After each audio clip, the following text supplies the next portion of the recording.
지금 이런 식으로는 아무것도 못 알아내. 그리고 넌 아이 신반지들이 알았어. 알았어. 이제 여긴데 우리 족 주머니에 위층 열 시겠으면 직접 꺼내서 던져줘.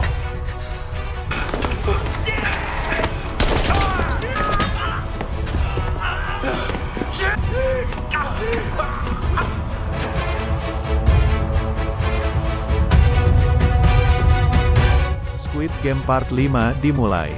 Saat detik-detik terakhir tim Gi-hun akan kalah di permainan tarik tambang, maka trik maju 3 langkah ke depan pun dilakukan. Hasilnya pun mengejutkan, tim lawan terjatuh dan Sungwoo pun berteriak untuk tarik. Lalu tim lawan mereka pun terseret tertarik kekuatan trik Sungwoo. Kakek tua jadi semangat, tim lawan terseret tak bisa bangun lagi dan akhirnya mereka jatuh dan tereliminasi. Tali tambang segera terpotong agar tim yang menang tak ikut jatuh. Dan akhirnya mereka pun berhasil menang. Semuanya terlihat kecapean. Semua tim yang tereliminasi diangkat. Tim Gi-hun turun, salah satu pria berdoa atas keselamatan mereka tetapi diganggu oleh seorang wanita baru. Dia terlihat sangat ketakutan dan bergemetar. Mereka sampai ke bawah keluar dari lift. Wanita Kang Sae Byeok berbicara dengannya.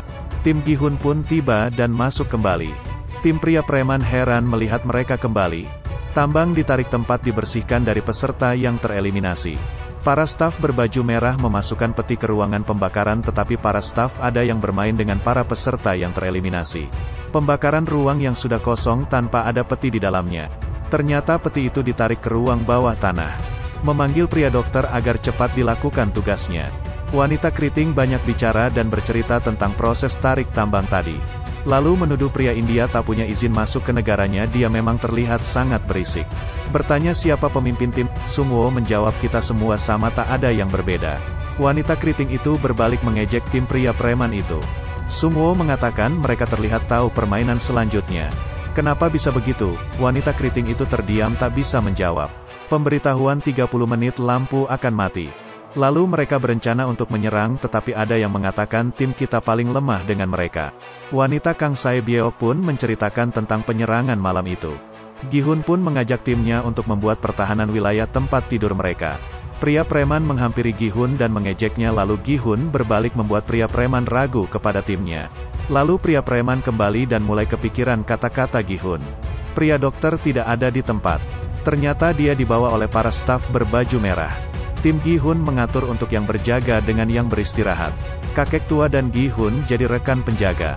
Jumlah peserta tinggal 40 orang. Lampu dimatikan.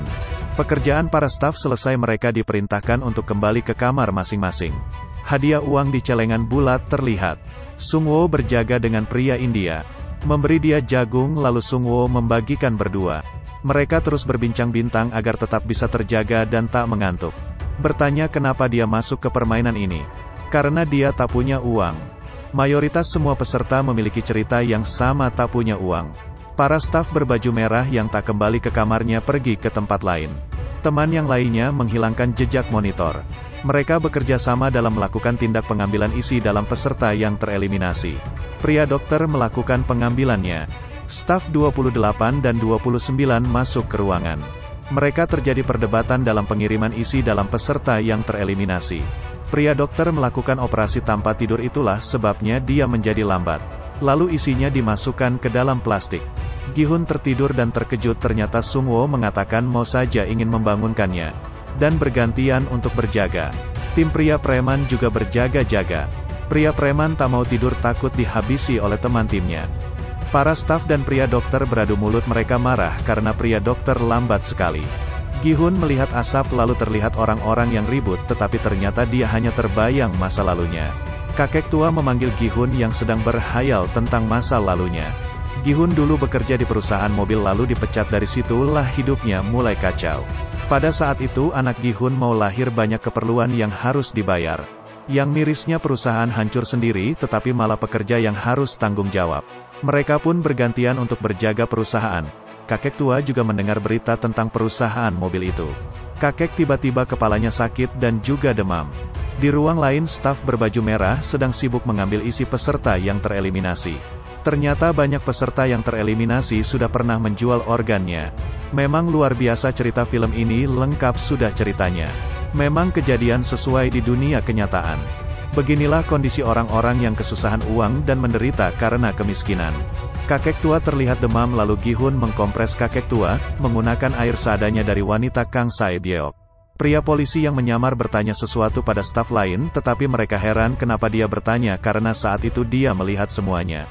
Tapi tiba-tiba pria dokter kesal karena mereka berisik, akhirnya pria polisi itu selamat. Lalu wanita Sae-byeok menemani Gi-hun berjaga.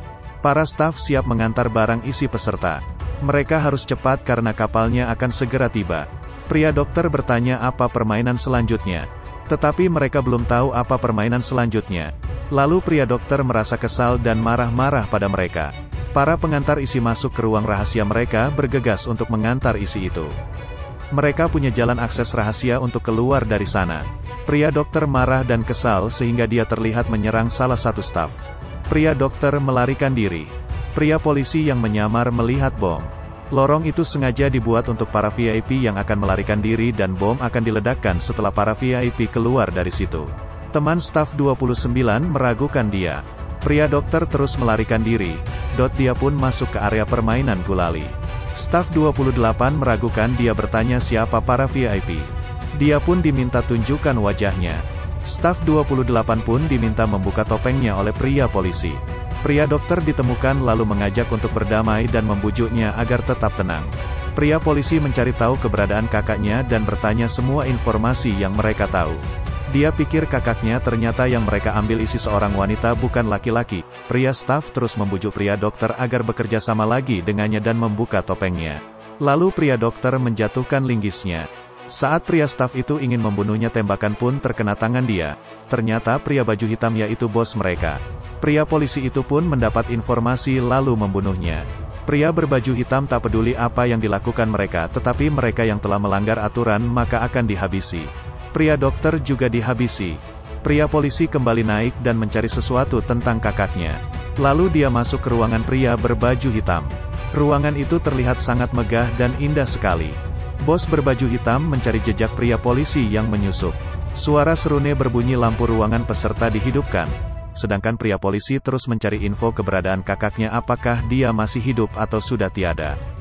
Pria bos melihat monitor pengawas mencari keberadaan penyusup. Ruangan peserta juga diperiksa, sang kakek juga diperintahkan untuk berkumpul, tetapi kakek sedang sakit.